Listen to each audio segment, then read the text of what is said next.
So now we're going to show you how to put the bed out and then put it back again. So you need to slide the bed all the way forward, which we've already done, and then put your left hand down the base of the seat and pull up this handle here, this lever, pull it all the way. You might need to do it in two, and then you can kneel on this part of the bed to pull the base back.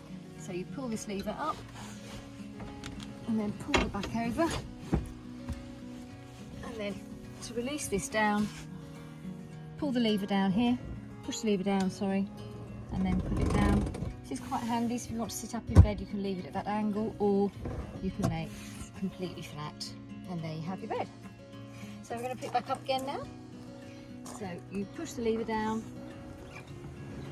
pull this up, not too far up, not so that it's all completely level, and then put your left hand down in between the seats to pull up the back.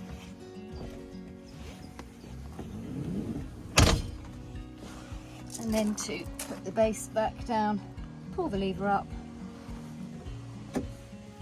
Again, do it in two pieces. Just make sure you don't trap the seat belts in the back there.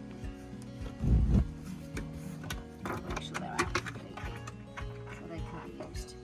It's as simple as that. And then when you want to travel again, slide the seat back.